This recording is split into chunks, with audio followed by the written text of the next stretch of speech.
Matka Telugu film review by allrounder star Ballem Venumadhav. Cinema నిడివి 2 గంటల 39 నిమిషాలు. Action period thriller. UA certificate వచ్చినటువంటి ఈ సినిమా 14 నవంబర్ 2024న విడుదలైంది. Matka tells the story of Vasu who rises from poverty to create a powerful gambling empire in India, ultimately leading the nation into a battle with the government. Based on real events, the tale explores themes of love, moral choices and the consequences of ambition. So Varun Tej ఈ సినిమాలో యువకుడు పాత్రలో కొంచెం వయసు మళ్ళిన పాత్ర కూడా నటించాడు. వయసు మళ్ళిన పాత్రలో నటించినప్పుడు యాజ్ ఇట్ ఈజ్గా తండ్రి నాగబాబు లాగా ఉన్నాడు. కొన్ని ఫ్రేమ్స్లో చిరంజీవిలాగా కూడా కనిపించడం విశేషం.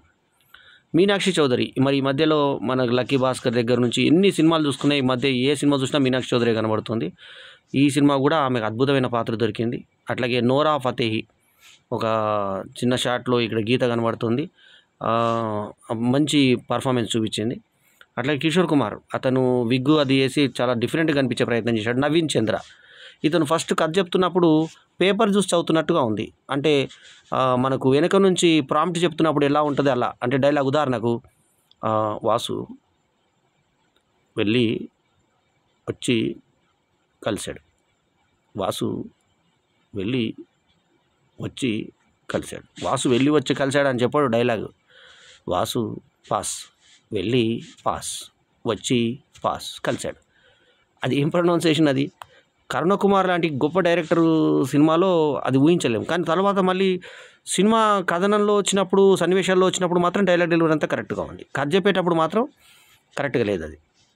ఇక డైరెక్టరు రైటరు స్క్రీన్ ప్లే చేసింది కరుణకుమార్, మంచి టాలెంటెడ్ డైరెక్టర్. అంతకుముందు Sridevi soda centre, Sridevi soda centre ఒకటి, తర్వాత మళ్ళా మనకి ఇంకో మంచి సినిమాలు చేశాడు ఆయన. అవి మనం తర్వాత చెప్పుకుందాం. ఇప్పుడు ముఖ్యంగా ఈ టెక్నీషియన్ల గురించి చెప్పుకుందాము. విజేందర్ రెడ్డి తీగల మరియు రజనీ తాళ్ళూరి నిర్మాతలైనటువంటి సినిమాకి జీవి ప్రకాష్ కుమార్, మరి ఈయన కూడా ఈ మధ్య అన్ని సినిమాలకు ఆల్మోస్ట్ లక్కీ భాస్కర్కి ఆయనే, మరి మొన్న రిలీజ్ అయిన అమరన్కి ఆయనే, అట్లా వరుసగా ఈ సినిమా కూడా ఆయనే మ్యూజిక్ డైరెక్టర్. ఇప్పుడు ఆయన 3 సినిమాలు ఆడుతున్నాయి వరుసగా, అమరను, లక్కీ భాస్కరు ప్లస్ ఇప్పుడు మట్కా. ఇప్పుడు మల్టీప్లెక్స్లో 3 సినిమాలకు జీవి ప్రకాష్ కుమార్, ఇది అరుదైన రికార్డు. అతను హీరో కూడా అని తెలుసు మనకు, జీవి ప్రకాష్ కుమార్. కిషోర్ కుమార్ సినిమాటోగ్రఫీ, కార్తిక శ్రీనివాసు ఎడిటింగ్ చేసినటువంటి ఈ సినిమాలో నవీన్ చంద్రది డిఫరెంట్ పాత్ర, సిబిఐలో ఎంక్వైరీ చేసే పాత్రగా. ఇంకొక లేడీ కూడా చేసింది, చాలా అద్భుతంగా చేసింది. ఇక మనకి కరుణకుమార్ సినిమాల గురించి ఇప్పుడు ఇందాక చెప్పుకొని ఆగాం కదా. ఆ కరుణకుమార్ సినిమాల గురించి చెప్పుకుంటే మనము ఏమేమి సినిమాలు చెప్పుకోవచ్చు అంటే, ఆయన చెప్తుంటే మంచి సినిమాలు అంటే గతంలో ఆయన చేసిన సినిమాలు ఒక చెప్పుకోదగ్గ సినిమాలే ఉన్నాయి ఆయనవి. సో అట్లా మన కరుణకుమార్ సినిమాల గురించి చెప్తే మనకి శ్రీదేవి గోలి సోడా సెంటర్ ఒకటి, కళాపురం ఒకటి, తర్వాత ఒక కథలని ఒకటి మన వెబ్ సిరీస్ టైప్లో ఒక సినిమా కూడా చేసి ఉన్నాడు ఆయన. సో అట్లా ఒక మంచి సినిమాల్ని ఆయన చేసి ఒక డైరెక్టర్గా ఒక తనదంటూ ఒక ముద్ర ఏర్పరచుకున్నాడు. సో కరుణకుమార్ మీద ఒక మంచి ఇంప్రెషన్ తోటి మనం వెళ్తాం సినిమాకి. తన మీద ఏదైతే ఇంప్రెషన్ పెట్టుకుంటామో ఆ ఇంప్రెషన్ నిలబెట్టుకుంటాడు కరుణకుమార్. ఎందుకంటే కరుణకుమార్ గత సినిమాల లాగానే ఈ సినిమా కూడా ఒక మంచి సినిమాగా మనం చెప్పుకోవచ్చు. సో అదనమాట మెయిన్ ఈ విషయము. ముఖ్యంగా పలాస 1978 సినిమా ఆయనకు చాలా పేరు తీసుకొచ్చిన సినిమాగా చెప్పుకోవాలి. సో అట్లా మంచి సినిమాలు చేసినటువంటి కరుణకుమార్ డైరెక్షన్లో వచ్చినటువంటి ఈ సినిమా. సలోని రావే రావే రావే రావే రావే సలోని అంటూ ఏ హీరోయిన్కి దక్కని ఒక అరుదైన రికార్డు ఆమెకు ఉంది. మగధీర తర్వాత ఆయన అందులో చిన్న పాత్ర శ్రీహరి పక్కన చేసినటువంటి సలోని తర్వాత మెల్ల మర్యాద రామన సినిమాలో మళ్ళీ ఆయన దాంట్లోనే హీరోయిన్గా రిపీట్ అయింది. ఇప్పటిదాకా ఏ హీరోయిన్కి ఇటువంటి రికార్డు లేదు, రిపీట్ అయిన రికార్డు ఏది రాజమౌళి సినిమాలో. సో తర్వాత దీంట్లో ఇంకొక డైలాగ్ ఉంది, సూడో పాజిబుల్ థంబ్స్ అనేది వేరే జంతువులకు ఉంటాయి. అంటే ఏంది, ఈ వేలు బొటన వేలుని వేళ్ళతో తాకేటువంటి అవకాశం కోతికి మనిషికి తప్ప దేనికి ఉండదు. సో అది మిగతా ఏ జంతువులకు కూడా అవి 2 కలిసి ఉండవు. అది మనిషికి ఉంది కాబట్టి నీ చేతులు నువ్వు చేసినటువంటి తప్పు, నువ్వు వేరే వాళ్ళకి ఇన్ఫర్మేషన్ ఇచ్చావని స్టార్టింగ్లో ఇతని ద్వారా ఎదిగినటువంటి వ్యక్తికి చేతులు నరికేటువంటి సన్నివేశం ఇంటర్వెల్లో విలనీని చూపిస్తుంది వరుణ్ తేజ్ది. అయితే వరుణ్ తేజ్ కొన్ని పాత్రలు ఇందాక చెప్పినట్టుగా చిరంజీవిలాగా కొన్ని సన్నివేశాల్లో, నాగబాబు లాగా కొన్ని సన్నివేశాల్లో కనిపించినటువంటి సినిమాలో డైలాగులు ఆకట్టుకునే విధంగా ఉంటాయి. మనం ఆశని అమ్ముతాము, నమ్మకాన్ని కొంటాం అని ఒకటి. తర్వాత ఆశ, భయం ఈ రెండిటితోటే మా ఫీల్డ్ నడుస్తుందని ఒకటి. ఇందిరాగాంధీ లాంటి వెటరన్ సెలబ్రిటీ అంటే పాత పిఎం, ఆమె ఎమర్జెన్సీ టైం వచ్చిన టైంలో ఆర్థికంగా ఏ రకంగా ఇతను డబ్బులన్నీ ఒక దగ్గర బ్లాక్ చేసినప్పుడు పరిస్థితి ఎట్లాంటి పరిస్థితులకు వచ్చింది, వాసు అనే వ్యక్తి ఎంత పవర్ఫుల్గా ఎదిగాడు అనేది, ఆ మట్కా అనేది ఒక మట్టి కుండతో ఉండదాన్ని మట్కా అంటారు. ఆటకు మట్కా అని పేరు ఎట్లా పెట్టారనేది అది చూపించారు మనకి. బాంబేకి బట్టలు కొనడానికి వెళ్తాడు యాక్చువల్లీ, అది ఫ్యాబ్రిక్స్ ఏదో తీసుకుందామని పోయిన తర్వాత అక్కడ ఎక్కడ పిల్లలు ఆడుతుంటే మట్కా చూసి అక్కడ మనుషులు ఆడుతున్నారు, యువకులు. అది చూసి ఇక మనం ఆ బిజినెస్ చేయట్లేదు, ఈ బిజినెస్ చేస్తున్నాం అని చెప్తాడు. స్టార్టింగ్ ఎలా చూపించారంటే చిన్న పిల్లల దాంట్లో ఫస్ట్ ఖైదీగా ఇతను ఉన్నప్పుడు అక్కడ అయ్యప్ప శర్మ అన్నయ్య, సాయి కుమార్ తమ్ముడైనటువంటి రవి శంకర్ అక్కడ జైలర్గా ఉంటాడు. అతనికి ఇతనికి మంచి ఫ్రెండ్షిప్ ఉంటుంది. సో క్లైమాక్స్లో అతన్ని వాడుకునే తీరు బాగుంది. అట్లా ఒక నేర జీవితం నుంచి బయటకు వచ్చిన తర్వాత సత్యంరాజ్ దగ్గరకు వచ్చి, అన్నయ్య నాకు ఏదైనా జాబ్ ఇప్పి అంటే, అరే నువ్వేమైనా కాలేజ్ నుంచి వచ్చావా, జైలు నుంచి వచ్చావు, నీకు ఇక్కడ నా కూలీ వెతుక్కోవాల్సిందే అంటే అజయ్ ఘోష్ దగ్గర కూలీగా చేరినటువంటి రోజులు. ఆ తర్వాత అజయ్ ఘోష్ని దాడి చేయడానికి ఇటువంటి ఒక కన్నబాబు ఆపోజిట్ అయినటువంటి ఇంకొక వ్యక్తి పీకేనో సమ్ అట్లా పేరుతోటి ఆ విలను ఎవరు మన ఇతను చేశాడు, జాన్ విజయ్ చేశాడు. జాన్ విజయ్ మనుషులు వచ్చి అతన్ని డిస్టర్బ్ చేస్తే ఇతను కొట్టడం ముందు 50% నాకు ఇస్తే వాళ్ళతో పెట్టుకుంటానని చెప్పి కొడతాడు వాళ్ళను. అట్లా అనుకోకుండా కన్నబాబు దృష్టిలో పడతాడు. కన్నబాబు అంటే వెన్నెల కిషోర్ కదా, మన కన్నడ కిషోరు అద్భుతమైన పాత్ర చేశాడు. పర్ఫార్మెన్స్ లైఫ్ టైం పర్ఫార్మెన్స్, ఆయన లైఫ్ టైం రోల్ అన్నట్టు ఇది. సో అది గెటప్ తోటి చాలా అద్భుతంగా చేస్తాడు. అక్కడ కోకాకోలా పోయిన దశలో అప్పుడు గోల్డ్ స్పాట్ ఉంది, కూల్ స్పాట్ అని పేరు పెట్టారు. లోగో అంతా మనకు చదివేటప్పుడు కూడా డైలాగ్లో కూడా గోల్డ్ స్పాట్ అని వినబడుతుంది మనకు, కోల్డ్ స్పాట్ అంటున్నా కూడా. సో ఆ కూల్ స్పాట్ది క్లబ్ లాగా పెడితే అక్కడ నూరో ఫతేహి అతనికి కీప్గా ఉంటుంది. ఆమె ఇతనితో ఇష్టపడుతుంది, వరుణ్ తేజ్ భార్యతోటి కొంచెం తగాదాలు ఏర్పడడం. భార్య కాకముందు ఆ వేష చెల్లెలుగా ఆమె ఉంటుంది. ఇల్లు నడవాలంటే వేష, ఆమె వేషకి వెనకాల వెళ్తుంది. ఆమె కొట్టించుకుంటూ ఉంటే ఈమె కాపలాగా వస్తుందండి నెంగించుకుంటే. అట్లా ఎందుకు వస్తుందని చెప్పి ఈమె చేయి ఒక రోజు పట్టుకుంటే వాడు కొట్టి తర్వాత తీసుకొచ్చి తను ఇంట్లో పెట్టుకుంటాడు. ఇంట్లో పెట్టుకొని తల్లి రూప ఉంటుంది, ఆ ఇంట్లో తీసుకొచ్చి వీళ్ళు అక్కని ఈమెను తెచ్చి పెట్టుకుంటాడు. వాళ్ళ అక్క పడుకుంటుంది, ఈమె కావలు కాస్తుంది, కానీ ఆమెకు సొమ్ము వ్యాధి ఉంటుంది. ఇది వీళ్ళ అన్న పడుకుంటాడు ఫస్ట్, సత్యం రాజేష్. పడుకున్నప్పుడు అరే దానికి ఏదో అయిందిరా అని చెప్పినప్పుడు కాపాడతారు. అలా పరిచయం ఏర్పడుతుంది. వాళ్ళిద్దరు లోపల చేసుకుంటున్నప్పుడు ముందు వీళ్ళిద్దరు బయట కూర్చొని ఉన్నప్పుడు మాట్లాడుకోవడం జరుగుతుంది. అట్లా మీనాక్షి చౌదరి క్యారెక్టర్ ఇతనికి పరిచయం అవుతుంది. అట్లా ఇష్టపడిన తర్వాత దాన్ని పెళ్లి చేసుకుంటే వీళ్ళకి ఒక పాప పుడుతుంది. అదే వీరి దాడిలో ఆమె చచ్చిపోతుంది. అంతకుముందు ఈమె మట్కా మానేయమంటుంది. ముందు ఇతను క్రమక్రమంగా ఒక కూలీ నుంచి ఆ ఏరియాని శాసించే వ్యక్తిగా ఎదిగి ఆ తర్వాత మట్కా స్థాపించిన తర్వాత క్రికెట్ బెట్టింగ్ దాకా వెళ్ళే ఇతని జీవిత ప్రయాణాన్ని చూపించారు. మధ్యలో అతనికి శ్మశాన వైరాగ్యం వస్తుంది, భార్యని తల్లిని చంపినప్పుడు. తల్లిని కూడా వెనుక బిరుదుల వైపు ఇట్లా ఉల్టా మనకి కింద పడుకోబెట్టి చూపిస్తారు. అప్పుడు చూసేసి బాధపడుతూ ఏడుస్తాడు. డబ్బాలో దాగినటువంటి కూతురు బయటకు వస్తుంది. ఆ సన్నివేశాలన్నీ రూపకల్పన చాలా బాగుంది. కానీ మేక కథ నేను చెప్పేటువంటి కథ ఎంతో బోర్గా ఉందంటే మనకు ఓం నమః పాటలాగా సింగిల్ షాట్లో తీసే ప్రయత్నం చేశాడు, రౌండ్ ట్రయల్ వేసి.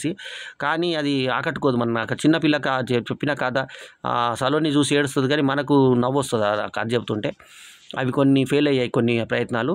కానీ ఓవరాల్గా ఏంటంటే మట్కా సినిమా ఒక ఆర్ట్ ప్రియులకు, అంటే ముఖ్యంగా ఈ కళా దర్శకత్వాన్ని మాత్రం మెచ్చుకొని తీరాల్సిందే.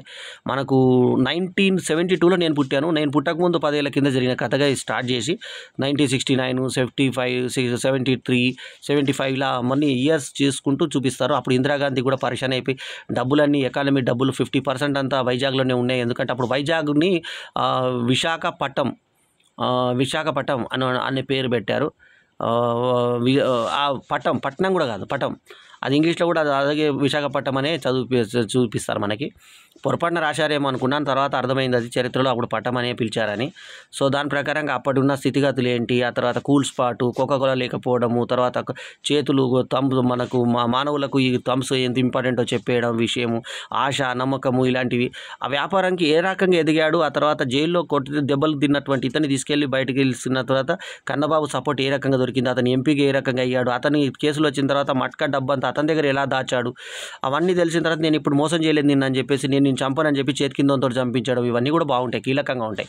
మొత్తానికి ఏంటంటే మట్కాకు ఎదిగినటువంటి ఒక అండర్ డాన్ నాయకుడిగా వరుణ్ తేజ్ చూపించిన హావభావాలు చాలా బాగుంటాయి. మీనాక్షి చౌదరి చెప్పేదేముంది, అద్దర కొట్టేసింది ఆమె. సలోనికి ఆమె ఇమేజ్ దగ్గర పాత్ర కాకపోయినా ఉన్నంతలో రాణించింది ఆమె. సో ఓవరాల్గా చిన్న పాప తర్వాత రేడియోలో వార్తలు వింటూ ఇంటి దగ్గర ఉండిపోయినటువంటి డాక్టర్ని మళ్ళీ ఇతను తీసుకురావడం, తర్వాత సిబిఐ ఆఫీసర్ లొంగిపోయి ఆ పైసలకు కక్కుర్తి పడేటువంటి సన్నివేశాలు చాలా అద్భుతంగా రూపుదిద్దుకున్నారు. అట్లే ఇందిరాగాంధీని కూడా చూపించే పాత్రను చూపించారు. ఏం చేస్తారో చేయండి, మాత్రం మీకు అక్కడ విశాఖపట్నంలో ఏం జరుగుతుందో తెలియాలి నాకు అన్న టైప్లో ఆమె ఎంక్వైరీ చేస్తుంది. చివరాఖరికి ఈ మట్కా బాబు అంతం ఏ రకంగా జరిగింది, అతని కథ ఏ రకంగా ముగిసింది అనేది ఈ మట్కా స్టోరీ. సో ఓవరాల్గా మట్కా 2కి బెట్టింగ్ లాగా సాగించండి, ఇక క్రికెట్ బెట్టింగ్ మార్చండి అన్నప్పుడు మట్కా 2కి లీడ్ ఇస్తూ ఎప్పటిలాగానే రొటీన్గా మనకి ఇంకో సెకండ్ పార్ట్కి లీడ్ ఇస్తూ ఈ సినిమా ఎండ్ అయింది. ఇదండి ఈ సినిమా యొక్క రివ్యూ. ఈ సినిమాకు నేను ఇస్తున్నటువంటి rating 3.25/5 is my review. 3.25/5 is my review. ఈ రివ్యూ కనుక నచ్చితే లైక్ చేయండి, కమెంట్ చేయండి, షేర్ చేయండి, మా ఛానల్కు తప్పకుండా సబ్స్క్రైబ్ చేయండి. కళా దర్శకత్వానికి పెద్దపీట వేస్తూ సాంగ్స్కు సెకండ్ స్థానం ఇస్తూ సాంగ్స్ కూడా ఇందులో అప్పటి పాత రోజుల్లో ఏ రకంగా పాటలు ఉన్నాయో, బాడీ స్కిన్ టైట్ వేసుకొని పిల్లలు ఊపుకుంటూ ఆ పాత టైప్లో క్యాబరే డ్యాన్స్లు ఏ రకంగా ఉండేవో అవన్నీ చూపించారు. అదే టైప్లో సాంగ్స్ అన్ని కంపోజింగ్ అంతా కూడా పాత కాలంలో డిస్కో టైప్లోను క్యాబరే టైప్లోను అలా పెట్టారు. ఆ డ్రెస్సింగ్ కానీ షర్ట్స్ కానీ అవన్నీ అలాగే పెట్టారు. నాగబాబుకేమో ఇక్కడ ఒక ఘాటు చూపించారు, ఇక్కడ నుంచి ఇక్కడ దాకా ముక్కు మీద ఒక ఘాటు ఉంటుంది. ఎప్పుడు మనకు చిరంజీవి కొన్ని సన్నివేశాలలో తర్వాత ఎక్కువ నాగబాబు పెద్దగా అయిన తర్వాత ఇప్పుడు ఏ రకంగా ఉంటాడో వరుణ్ తేజ్ సేమ్ అట్లాగే ఉంటాడు కాబట్టి నాగబాబునే హీరో చూస్తున్నామో అన్నంత ఫీల్ కల్పించాడు నాగబాబు. మీనాక్షి చౌదరి అన్నింటిలోకి నంబర్ 1గా యాక్ట్ చేసింది మీనాక్షి చౌదరి. తర్వాత కెరీర్ బెస్ట్ క్యారెక్టర్ ఇందాకే చెప్పినట్టుగా కన్నడ కిషోర్ అద్భుతంగా చేశాడు. అజయ్ ఘోష్ ఎప్పట్లాగానే మామూలుగా చేశాడు సినిమా. ఆయన పాత్రలో పరకాయ ప్రవేశం చేసేస్తాడు కాబట్టి అద్భుతంగా చేశాడు. ఆ తర్వాత మిగతా పాత్రలు నవీన్ చంద్ర కూడా ఆకట్టుకున్నాడు. ఓవరాల్గా క్లైమాక్స్లో ఏం జరిగింది, వాళ్ళు ఏ రకంగా పట్టుకున్నారు, ఏం సంగతి, తర్వాత ఇతను డబ్బులు ఇచ్చేసి ఆశ పెట్టి ఏ రకంగా మీకు వాళ్ళు ఎన్ని ఇచ్చారో 60,000 ఇచ్చారు, నేను 60 లక్షలు ఇస్తానని చెప్పేసి వారి పిల్లల్ని ఇడిపించుకున్న తర్వాత అందరినీ కాల్ చెప్పడం విలని కనబడుతుంది. హీరో కన్నా విలని పాత్ర, ఆ పాత్ర అటువంటిది కాబట్టి ఆ పాత్ర మరి ప్రేక్షకులు హీరోని ఈ రకంగా అండడానికి ఇంకేదో డైజెస్ట్ చేసుకుంటారా లేదా అనేది పక్కన పెడితే ఒక మంచి ప్రయత్నం మాత్రం కరుణ కుమార్ చేశాడని చెప్పాలి. దొంగ నోట్ల మార్పిడి సన్నివేశాలు కూడా బాగున్నాయి. డ్రైవర్ మీద వదిలిపెట్టాడంటే ఆడు ఒరిజినల్ పోలీస్ కాదని చెప్పేసి పట్టేటువంటి సన్నివేశాలు. ఆ కథ అంతా అజయ్ ఘోష్ చెప్పిన తర్వాత నవ్వి నేను ₹1,00,000 మారుస్తానని చెప్పి వెళ్ళిన తర్వాత ఇతను మళ్ళీ పోలీసులు ఎదురుపడ్డప్పుడు ఆడు దొంగ పోలీస్ అని చెప్పి చేయడం, ఆ సన్నివేశాలు అన్నీ కూడా అద్భుతంగా ఆ తర్వాత ఇట్లాంటి మట్కా వల్ల ఎంతమంది బాగుపడతారంటే కొందరు బాగుపడతారు, కొందరు రోడ్న పడతారు. మేము ఎవరిని బలవంతంగా చేయమనట్లేదు కదా. రైల్లో స్టార్ట్ అయినటువంటి ఈ మట్కాని ఏ రకంగా పెద్దగా చేశాడు, ఆ మట్కా వల్ల ఆర్థిక వ్యవస్థ ఏ రకంగా చిన్నాభిన్నమైంది, ఈ దేశమాపే తీరుస్తా అనేంత గొప్ప ఐశ్వర్యవంతుడిగా ఒక వాసు అనే ఒక ఆర్డినరీ వ్యక్తి. అంతకుముందు స్టార్టింగ్లో అతను ఓడిపోతే ఇన్ని పైసలు ఇస్తానని పందెం వేస్తే నా ఓటమి గెలిచేటువంటి థ్రిల్ కావాలి, నాకు డబ్బులు లేకపోయినా పర్లేదంటూ జైలర్ చెప్పి లాస్ట్లో జైలర్ హెల్ప్ తీసుకొని ఏ రకంగా బయటపడ్డాడు వాసు అనేది ఈ సినిమా కథనం. సో చచ్చిపోయాడని చెప్పిన తర్వాత అక్కడ వాళ్ళను చంపేసి ఆ తర్వాత వీళ్ళని ఏ రకంగా చంపుతాడనేది క్లైమాక్స్ అనమాట. చాలా బాగా తీశాడు సినిమాని.